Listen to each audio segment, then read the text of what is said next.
Kia ora, good evening. Saving lives, reducing injuries and improving road safety are behind changes delivered in new legislation lowering drink driving limits from the 1st of December. The Land Transport Amendment Bill 2013 has passed its final reading in Parliament and brings about a lowering of the breath alcohol limit from 400 micrograms of alcohol per litre of breath to 250, and blood alcohol limit will reduce from 80 micrograms per 100 mils of blood to 50. Drivers with a breath alcohol level between 251 to 400 will face penalties of a $200 fine and 50 demerit points. And for drivers who refuse or fail to undergo an evidential breath test, the infringement fee will rise to $700 as well as 50 demerit points. Drivers who accumulate 100 or more demerit points from driving offences within 2 years receive a 3-month driver licence suspension. Government's been forced to seize control of NovaPay after spending $45 million trying to fix the system, which has cost $110 million in the past 2 years. A further $9.6 million of taxpayer money will be spent over the next 6 years to use the software provided by Australian company Talent2 that designed and administered the teacher payroll system, but is now refusing to spend any more to fix the problems. NZEI Te Reo Roa says while the government buyout of NovaPay from Talent2 is a welcome decision, it should have been made at least a year ago. The New Zealand Principals Federation continues to call on government to make significant and permanent adjustments to operational funding to compensate for increased costs being borne by schools through inadequacies of the NovaPay system. MP for Invercargill Eric Roy last night delivered his valedictory speech in the parliamentary chamber. After 18 years as an MP, Mr Roy was not lacking in experiences to share with fellow MPs. In his role as Assistant Speaker of the House, the Invercargill MP has been excluded from many debates, so chances to speak in Parliament have been few and far between. In his speech, Mr Roy shared some of the lighter and humorous occasions of his career, including a not-so-at-the-time humorous phone conversation that came soon after being informed that he had cancer that may well prove fatal. And so the award for the most surreal telephone conversation I've ever had in my life went something like this. Here I am sitting at home internalising some reasonably significant issues. The phone goes, ring, ring. Hello, this is Eric. This is Murray McCulley. I think, goodness me, the all-knowing Black Knight has heard about my predicament and he cares. What's on your mind, Murray? I have to give a speech in Invercargill on Friday. It's July and I've got a very bad cold. I don't think I should be going to Invercargill on Friday. Can you do it for me?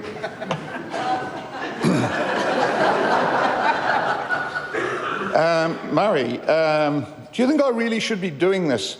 I'm sorry to hear about your cold, but I'm dying of cancer.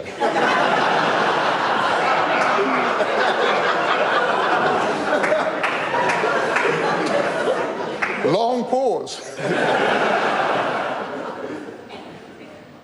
Haha, I'll send you the notes. And one of the candidates hoping to fill Eric Roy's seat in Parliament, Sarah Dowie, was yesterday campaigning on Stewart Island. Labour's Leslie Soper and the Greens' Dave Kennedy are also targeting Stewart Island, with both planning trips across Foveaux Strait in the coming weeks. National's Sarah Dowie says that if successful at the ballot box next month, one of her top priorities will be the resolution of a dispute between internet service providers that has caused a delay in the provision of high-speed internet at Half Moon Bay School. Parents need to know that their children are getting the best resources and being taught, efficiently and effectively.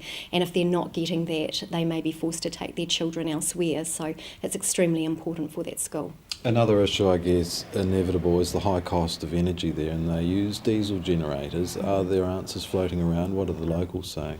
Yeah, there's a couple of proposals on the table. The first is hydropower and, the building of a dam. There's obviously a proposal there that needs to be worked through, but also wind power. So my understanding is a concession has been granted to monitor wind flows to see if that would be a viable option as well. And word on the levy, the locals are happy with the levy? Yeah, extremely happy with the levy. they've got projections suggest that they've got about 40,000 tourist visitors coming per annum, so that is certainly helping with their infrastructure and tourism asset management. The key, isn't it, when you've got a cruise ship arriving and them all landing and using toilets and things, they're using the infrastructure, there's pressure there, isn't there? Yeah, absolutely. And especially on their wharf facilities, my understanding is the Port William wharf was in dire need of upgrade, and so that levy has contributed to the upgrade of that on the Rakiura track. Stay with us after the break. Commonwealth Games inspiration at Peacehaven and Jeanette Fitzsimons.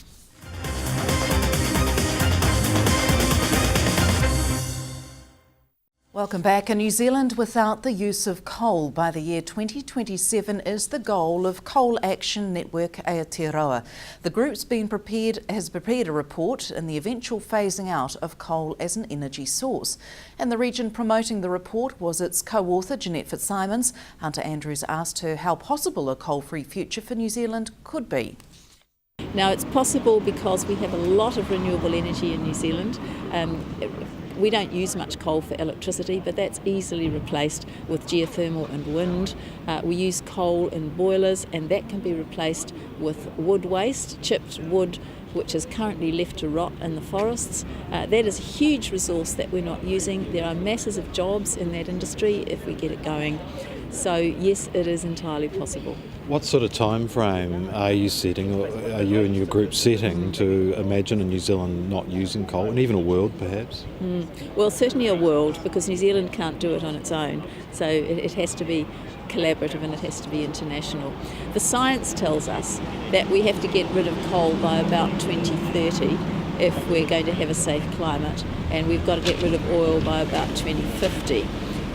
You can do the numbers different ways, but the time frame we've adopted is the sensible way to phase out coal is you don't close any existing mines, you don't take away anybody's existing job, but you don't create new ones.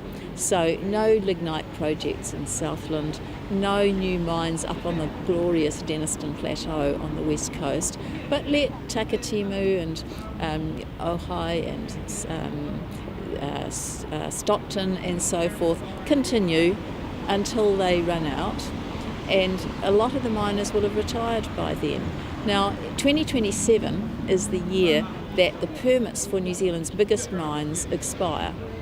So that seemed to us to be a good place to start. Let's aim for a coal-free Aotearoa by 2027. Of course, people associate you very much with the Green movement, and I guess rightly so, because you made a career of it politically, but does this transcend political lines, do you think? How well received is it, for instance, by the right of the political spectrum? Well, the Green movement certainly transcends political boundaries and is different from the Green Party.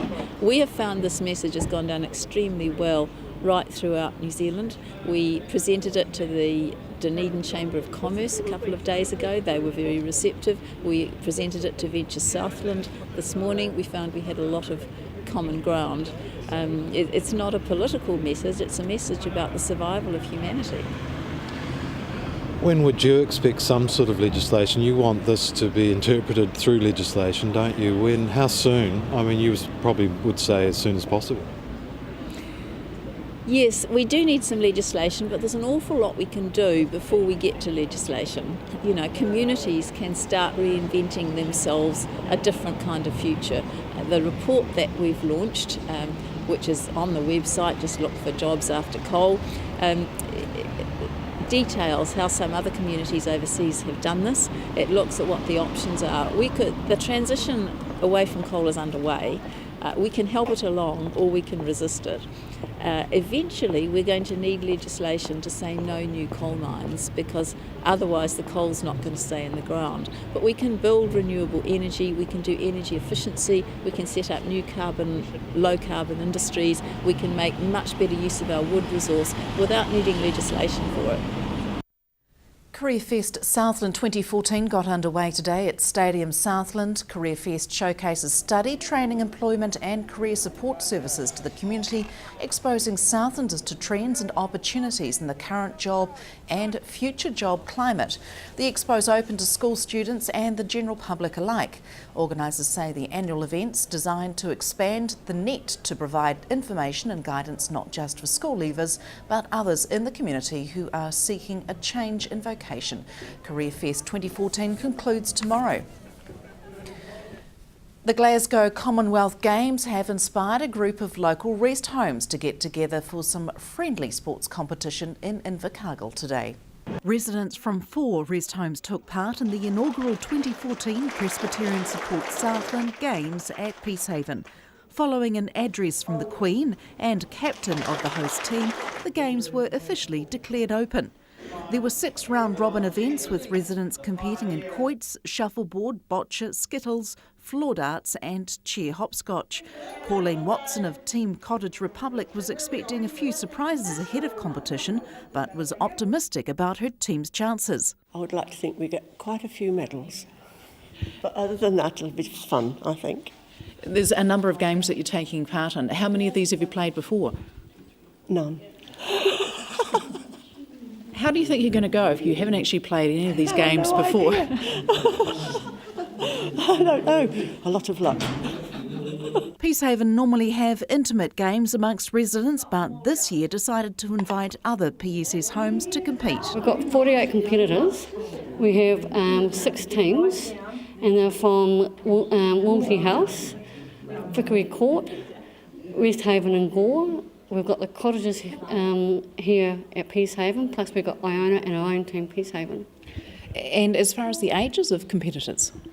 The average age, I would say the youngest will be around about in their 60s and our eldest is 103. An athlete's oath was sworn to compete in true sportsmanship and age was no barrier.